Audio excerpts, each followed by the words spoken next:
17 грудня, п'ятниця, в ефірі інформаційна служба «Заман». Я Аліна Бондаренко. Вітаю вас. Більше ніж 1,5 року дружини не можуть зустрітися зі своїми чоловіками, батьки з дітьми, а діти зі своїми батьками. Окупаційний суд продовжив запобіжний захід затриманим 9 кримським татарам, фігурантам другої сімферопольської справи про тероризм, Сейрану Муртазі, Аліму Карімову, Рустему Шейхалієву, Ірфану Османову, Осману Аріф-Меметову, Меджиту Абдурахманову, Іззету Абдулаєву, Владлену Абдулкадирову та Руслану Сулейманову до 14 січня. Так звані слідчі дії вже завершуються. Незабаром розгляд сфабрикованої справи розпочне Російський південний окружний військовий суд у Ростові-на-Дону. Як повідомляють родичі політв'язнів, окупанти не надають дозволу побачитися з рідними, а окупаційний суд, посилаючись на карантин, не дозволяє бути присутніми у залі суду. Я приехала сюда в надежде хотя бы увидеть одним глазом, так сказать, да, мужа, но судья не дал разрешения и не пустили даже на оглашение. Вот. На протяжении стольких месяцев, тоже почти больше 1,5 лет, пишем заявление на свидание, в чем нам постоянно отказывают, приходит официальный отказ, и нет возможности, да, увидеть мужа.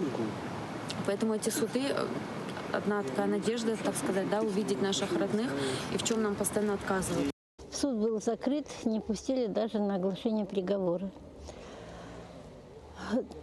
Мой сын уже больше 1,5 года находится в СИЗО по надуманному обвинению, будучи абсолютно ни в чем не виноват.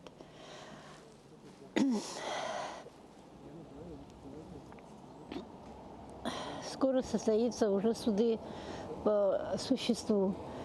И я думаю, что они будут проходить по тому же сценарию, как и проходили суды над всеми нашими ребятами, которых осудили до этого.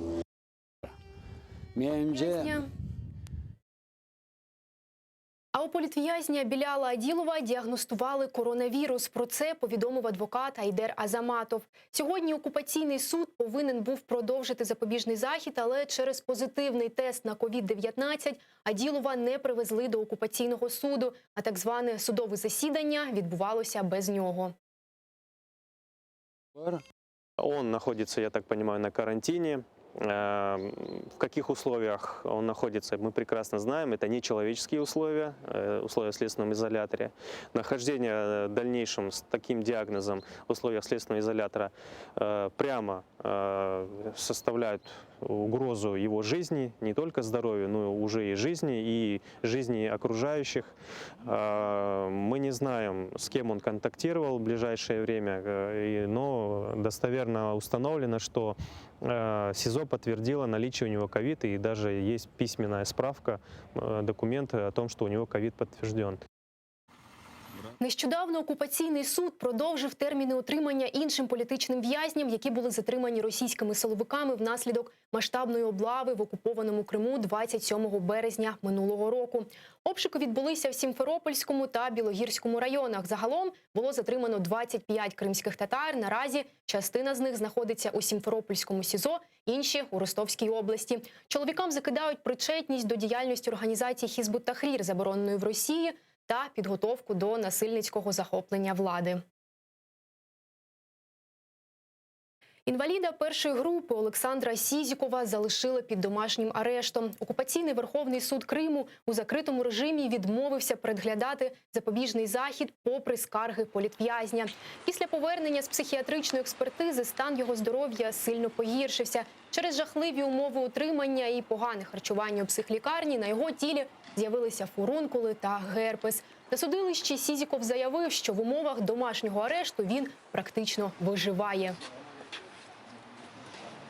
Сизиков долго и обстоятельно рассказывал, что данная мера пресечения, в принципе, не позволяет ему полноценно жить, потому что он лишен пенсии, он лишен возможности общаться, возможности ходить, ему больше надо двигаться, и что он практически в настоящее время выживает. Сизиков также просил изменить ему меру пресечения на любую, не связанную с лишением свободы, в том числе и не связанную с домашним арестом. Мы приехали, чтобы поддержать высказать свою гражданскую позицию в отношении того, что мы не согласны, естественно, с тем, что происходит сегодня на территории Крыма. Несмотря ни на что, у силовых структур не получается навязать те взгляды, те идеи, которые они пытаются лживо предоставить людям, мировому сообществу, о том, что на сегодняшний день на территории Крыма находятся террористы, экстремисты. Олександра Сізікова окупанти затримали під час облав рано вранці 7 липня цього року разом з 5 кримськими татарами. Під час обшуків затриманим підкинули заборонену літературу. Окупанти закидають їм тероризм і участь у забороненій в Росії організації Хізбут Тахрір. А незрячого Сізікова звинувачують у тому, що він нібито є організатором терористичної групи. Олександр відомий тим, що у 2006 році прийняв іслам, через автопригоду втратив зір та став активістом, не змирившись із масовими репресіями проти кримських татар. Окупаційний Бахчисарайський районний суд покарав мати політв'язня Сервера Мустафаєва Венеру. Штраф у 1000 рублів жінка отримала за одиночний пікет на підтримку сина. 15 вересня вона у середмісті Бахчисарая стояла з плакатом «Розмови в мечеті – не злочин». Окупаційні поліціянти склали одразу 2 адмінпротоколи через буцімто порушення карантинних обмежень. А днями жінці зателефонували з невідомого номера і запросили на судилище. При цьому адвоката Венери Мустафаєвої Лілю Гемеджі не повідомили взагалі. Незаконний штраф оскаржуватимуть, каже Гемеджі. Крім того, вона подала скаргу на процесуальні порушення окупаційного судового пристава.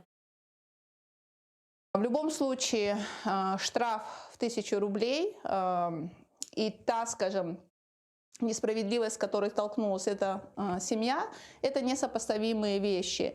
И несмотря на то, что Венера та признана виновной, по дороге она мне сказала, что если бы была предоставлена мне еще такая же возможность, я бы еще раз вышла с пикетом, чтобы показать ту несправедливость, которая сегодня происходит в Крыму.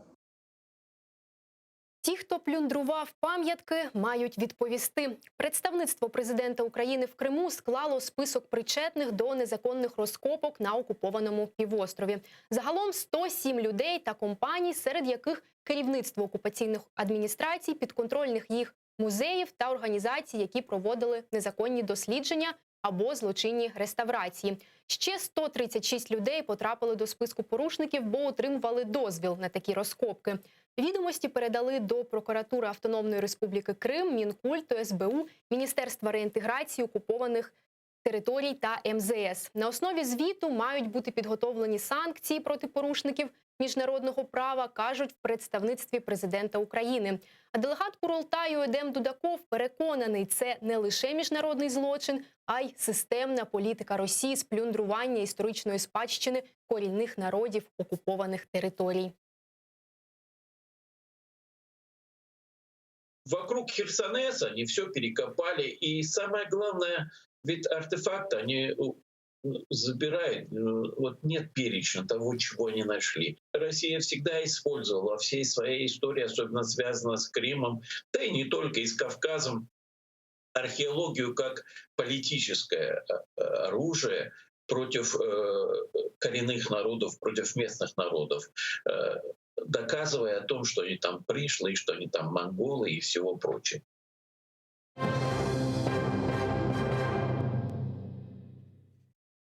Вісім ворожих обстрілів, обладнання позицій окупантів та артилерія біля лінії фронту. Поблизу Авдіївки, Водяного та Лебединського, що на Донеччині, ворог гатив з гранатометів різних систем. А в районі Мар'їнки – зі станкового, протитанкового гранатомета та стрілецької зброї, доповідають у штабі. Крім того, розвідка виявила важку зброю окупантів за лініями відведення. Йдеться про 2 самохідні артилерійські установки «Гвоздика» та 2 гаубиці Д-30. Це озброєння забороненого калібру 122 мм. Окупанти також продовжують обладнувати свої передові позиції.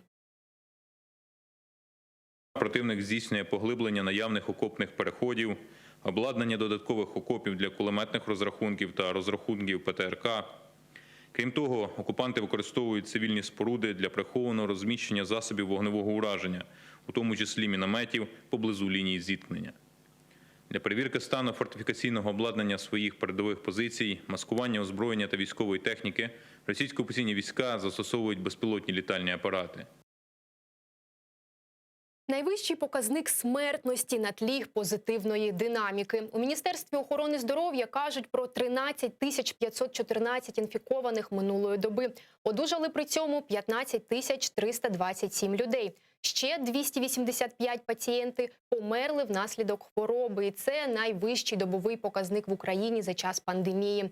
За темпами поширення COVID-19 Україна закріпилася на 11-му місці у світі. Більше інфікуються тільки в США, Бразилії, Індії, Туреччині, Німеччині, Росії та Великій Британії. Приблизно однакові показники захворюваності у нас із Францією та Польщею. Щоб розвантажити українські так звані ковідні шпиталі, міністр охорони здоров'я Максим Степанов розпорядився залучити відомчі лікарні. Остаточне рішення має ухвалити уряд, щоб дозволити устаткувати поки не призначені шпиталі.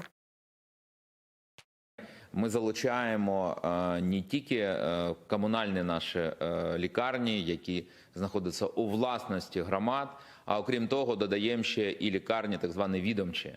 Це лікарні і Укрзалізниці. До речі, для того, щоб вони нормально функціонували, підготовлено вже проєкт постанови Кабінету міністрів Міністерством охорони здоров'я щодо виділення коштів цим лікарням на додаткове обладнання з фонду по боротьбі з ковід. А в окупованому Криму черговий рекорд захворюваності на COVID-19. Минулої доби виявили 379 нових випадків. Ще 12 людей померли.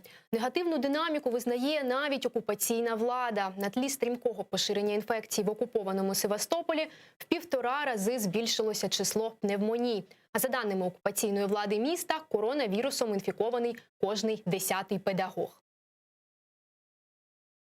Ходили на референдум, а отримали всі кола пекла. Жителі Фороса записали колективне відеозвернення до російського президента Владимира Путіна. Люди вже 6 років доводять право власності на 2 земельні масиви, які вони отримали ще до окупації. У 2013 році власники кількох десятків ділянок почали оформлювати документи. Дехто встиг отримати державні акти, але після окупації, кажуть, потрапили в бюрократичне пекло. Тепер люди жаліються, мовляв, ходять на всі вибори, але окупаційна влада їх проблеми ігнорує. Підозрюють, що ділянки на південному узбережжі вже хтось пригледів для себе і хоче забрати землю у законних власників. Кому это важно, кому это нужно на сегодня? Чтобы были недовольны люди, чтобы о чем-то сожалели, чтобы мы что-то вспоминали. Не надо. Мы хотим законным методом. Мы прошли все круги ада за 6 лет. Мы были в судах, мы выиграли свое право. Ошибки-то у них, не у нас, вы поймите. То есть мы готовы на сегодня им все копии документов предоставить. У нас у всех есть это. Это уже вот такая стопка. Это круги ада, которые не заканчиваются. Це все на цю мить. Вже за кілька хвилин ефір продовжить мій колега Роман Спірідонов. А о 21-й дивіться «Заман» кримсько-татарською з Шевкетом Нематулаєвим. Гарного вечора, до зустрічі!